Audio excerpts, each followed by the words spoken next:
سب سے پہلے اسلام کا اظہار نبی کریم صلی اللہ علیہ وسلم نے نماز ہی سے کیا تھا، اور کفار سے آپ کی مٹ بھیڑ کا آغاز بھی حرم میں آپ کے نماز پڑھنے سے ہوا تھا۔ آیات یہ ہیں: ہرگز نہیں، انسان سرکشی کرتا ہے اس بنا پر کہ وہ اپنے آپ کو بے نیاز دیکھتا ہے، حالانکہ پلٹنا یقیناً تیرے رب ہی کی طرف ہے۔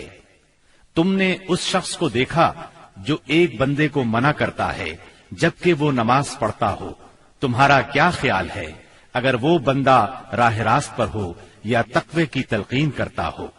تمہارا کیا خیال ہے اگر یہ منع کرنے والا شخص حق کو جھٹلاتا اور منہ موڑتا ہو؟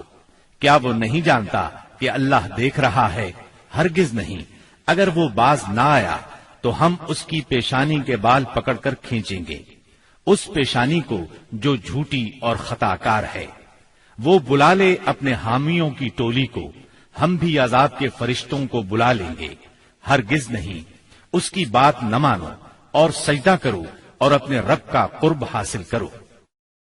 آپ کے چچا ابو لہب کو آپ سے اس حد تک کدورت اور عداوت ہو گئی تھی کہ ہر جگہ آپ کے پیچھے پیچھے جاتا، اور جب بھی آپ کسی سے مخاطب ہوتے تو شور مچا دیتا، غلط ملط باتیں کر کے اس شخص کو بات سننے سے روک دیتا۔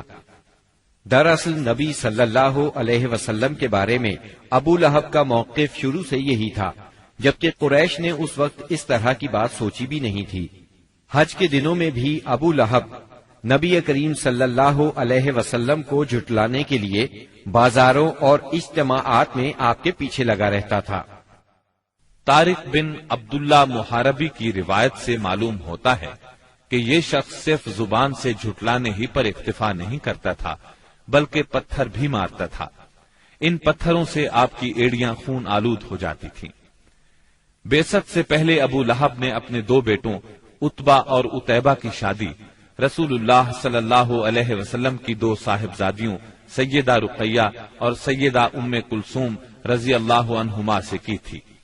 جب آپ نے نبوت کا اعلان فرمایا، توحید کی تبلیغ کی، تو اس نے نہایت سخت رویہ اختیار کیا اور اپنے دونوں بیٹوں کو مجبور کیا کہ وہ آپ کی بیٹیوں کو طلاق دے دیں۔ چنانچہ ان دونوں نے طلاق دے دی۔ اسی طرح جب نبی صلی اللہ علیہ وسلم کے دوسرے صاحبزادے عبداللہ کا انتقال ہوا تو ابو لہب کو اس قدر خوشی ہوئی کہ وہ دوڑتا ہوا اپنے دوستوں کے پاس پہنچا اور انہیں یہ خبر سنائی کہ محمد معاذ اللہ ابتر یعنی نسل بریدہ ہو گئے ہیں۔ ابو لہب کی بیوی ام جمیل بھی رسول اللہ صلی اللہ علیہ وسلم کی دشمنی میں اس سے پیچھے نہیں تھی۔ اس کا نام اروا تھا جو حرب بن امیہ کی بیٹی اور ابو سفیان کی بہن تھی۔ یہ آپ کے راستے میں رات کے وقت کانٹے بچھا دیا کرتی تھی، بہت بد زبان تھی، فساد برپا کرنے والی تھی۔ قرآن میں اسے حمالۃ الحطب یعنی لکڑی ڈھونے والی کا لقب دیا گیا ہے۔ جب اسے معلوم ہوا کہ اس کی اور اس کے شوہر کی مذمت میں قرآن نازل ہوا ہے تو وہ رسول اللہ صلی اللہ علیہ وسلم کو تلاش کرتی ہوئی آئی۔ آپ خانہ کعبہ کے پاس مسجد حرام میں تشریف فرما تھے۔ سیدنا ابو بکر صدیق رضی اللہ عنہ بھی ساتھ تھے۔ اس کی مٹھی میں پتھر تھے۔ آپ کے سامنے آ کھڑی ہوئی تو اللہ تعالیٰ نے اس کی نگاہ پکڑ لی اور وہ رسول اللہ صلی اللہ علیہ وسلم کو نہ دیکھ سکی۔ البتہ ابو بکر صدیق اسے نظر آ رہے تھے۔ اس نے پوچھا، ابو بکر تمہارا ساتھی کہاں ہے؟ مجھے معلوم ہوا ہے کہ وہ میری حجب کرتا ہے۔ اللہ کی قسم اگر میں اس تک پہنچ گئی تو یہ پتھر اس کے منہ پر ماروں گی۔ دیکھو اللہ کی قسم میں بھی شاعرہ ہوں۔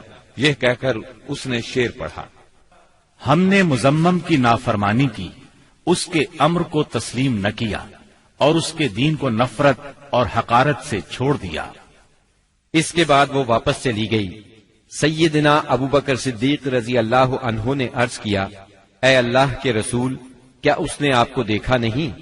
آپ نے فرمایا، نہیں، اس نے مجھے نہیں دیکھا، اللہ نے اس کی نگاہ پکڑ لی تھی۔ بہرحال نبی صلی اللہ علیہ وسلم اپنی تبلیغ میں لگے رہے، مجمعوں اور محفلوں میں پہنچ کر اسلام کا پیغام دیتے رہے۔ آپ کتاب اللہ کی آیات پڑھتے اور سابقہ رسولوں نے جو پیغام دیا تھا وہی پیغام لوگوں کو سناتے۔ آپ فرماتے، اے میری قوم کے لوگوں، اللہ کی عبادت کرو، اس کے سوا تمہارا کوئی معبود نہیں۔ اس کے ساتھ ہی آپ نے لوگوں کے سامنے کھلم کھلا اللہ کی عبادت شروع کر دی۔ چنانچہ آپ دن دہاڑے سارے لوگوں کے سامنے کعبہ کے صحن میں نماز پڑھتے۔ آپ کی تبلیغ آہستہ آہستہ کامیاب ہوتی چلی گئی۔ قریش اس پوری صورتحال کو تشویش کی نظر سے دیکھ رہے تھے۔ ابھی تھوڑا عرصہ گزرا تھا کہ حج کا موسم آ گیا۔ کفار حاجیوں کے سلسلے میں پریشان ہو گئے۔ چنانچہ ان کی ایک جماعت ولید بن مغیرہ کے پاس آئی۔ یہ ان میں عمر رسیدہ اور مرتبے والا آدمی تھا۔ اس نے کہا، دیکھو حج کا موسم آ گیا ہے، اب ہر طرف سے لوگ تمہارے پاس آئیں گے اور وہ ان صاحب کا معاملہ سن ہی چکے ہیں، لہذا کوئی ایک رائے طے کر لو اور مختلف باتیں نہ کہنا، ورنہ ایک دوسرے کو جھٹلا بیٹھو گے۔ لوگوں نے کہا، تب پھر آپ ہی بتائیں ہمیں کیا کرنا چاہیے، کیا کہنا چاہیے؟ اس نے کہا، نہیں بلکہ تم کہو میں سنوں گا۔ لوگوں نے کہا، اچھا تو ہم ان سے کہیں گے یہ کاہن ہے۔ یہ سن کر ولید بن مغیرہ نے جواب دیا، وہ کاہن نہیں ہے، ہم نے کاہنوں کو دیکھا ہے، اس میں نہ ان جیسی گنگناہٹ ہے نہ تک بندی۔ تب ان لوگوں نے کہا، ہم کہیں گے وہ پاگل ہے۔ ولید بن مغیرہ نے جواب دیا، وہ پاگل بھی نہیں ہے، ہم لوگ پاگل پن کو بھی پہچانتے ہیں، اس میں نہ پاگلوں کسی گھٹن ہے، نہ الٹی سیدھی حرکتیں، نہ بہکی بہکی باتیں۔ لوگوں نے کہا، تب پھر ہم کہیں گے وہ شاعر ہے۔ ولید بن مغیرہ بولا، وہ شاعر بھی نہیں ہے، ہمیں شعر و شاعری کی تمام قسمیں معلوم ہیں، وہ شاعر نہیں ہے۔ وہ بولے، اچھا تو ہم کہیں گے وہ جادوگر ہے۔ ولید بن مغیرہ نے کہا، وہ جادوگر بھی نہیں ہے، ہم نے جادو اور جادوگر سب دیکھے ہیں، اس میں ان جیسی جھاڑ پھونک ہے نہ گرہ بندی۔ انہوں نے کہا، تب پھر آخر ہم ان سے کیا کہیں، کیا بتائیں، یہ کون ہے، کیا ہے؟ اس نے جواب میں کہا، اللہ کی قسم اس کی بات میں مٹھاس ہے، تازگی ہے، اس کی جڑ پائیدار اور شاخ پھلدار ہے، تم جو بھی کہو گے واضح ہو جائے گا کہ تم نے جھوٹ کہا ہے۔ ویسے زیادہ مناسب یہی ہے کہ تم کہہ دو وہ جادوگر ہے، اور اس کی باتوں میں جادو ہے، وہ اس کے ذریعے سے باپ بیٹے میں، بھائی بھائی میں، میاں بیوی میں، آدمی اور اس کے خاندان میں لڑائی کروا دیتا ہے، پھوٹ ڈلوا دیتا ہے۔ چنانچہ یہ بات طے کر کے وہ لوگ وہاں سے اٹھے۔ اب انہوں نے حج کے لیے آنے والوں کی راہوں میں بیٹھنا شروع کیا۔ اب جو بھی ان کے پاس سے گزرتا اسے آپ کے بارے میں بتاتے، انہیں ڈراتے اور کہتے کہ تم لوگ اس شخص کے جال میں نہ آ جانا۔ نتیجہ یہ ہوا کہ لوگوں نے آپ کو دیکھنے اور آپ کی باتیں سننے سے پہلے ہی بچ کر رہنے کی ٹھان لی۔ اس کے بعد جب حج کے دن آ گئے تب نبی اکرم صلی اللہ علیہ وسلم نے حاجیوں کے مجمعوں میں اور ان کے ڈیروں پر جانا شروع کر دیا، جا کر انہیں اسلام کی طرف بلانا شروع کیا۔ آپ فرماتے، لوگو لا الہ الا اللہ کہو، کامیاب ہو جاؤ گے۔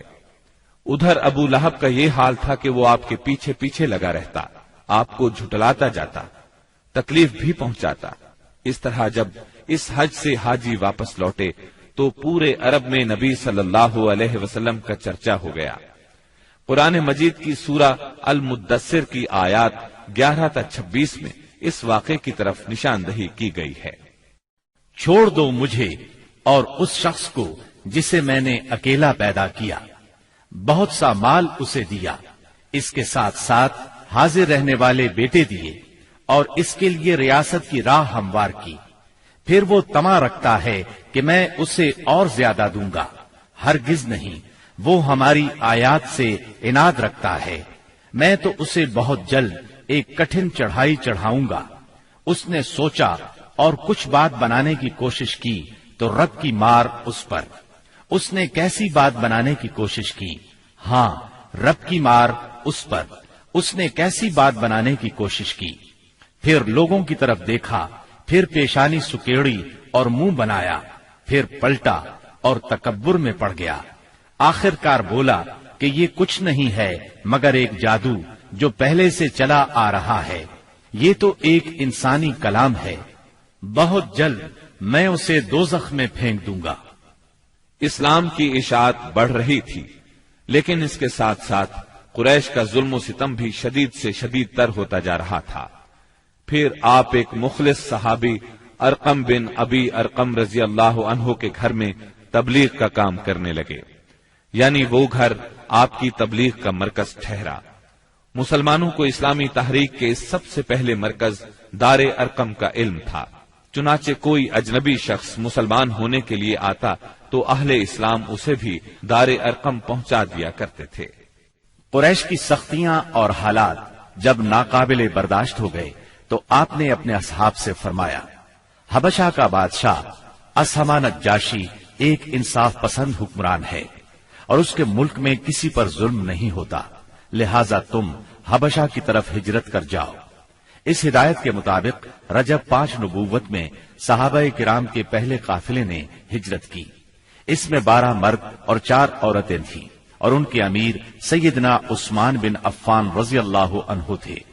ان کے ساتھ ان کی زوجہ محترمہ سیدہ رقیہ رضی اللہ عنہا تھی۔ یہ نبی اکرم صلی اللہ علیہ وسلم کی صاحبزادی تھی اور یہ سیدنا ابراہیم علیہ السلام اور سیدنا لوط علیہ السلام کے بعد پہلا گھرانہ تھا جس نے اللہ کے راستے میں ہجرت کی تھی۔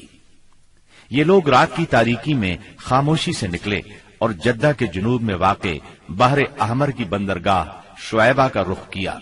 خوش قسمتی سے وہاں 2 تجارتی جہاز موجود تھے۔ یہ لوگ ان پر سوار ہو کر حبشہ پہنچ گئے۔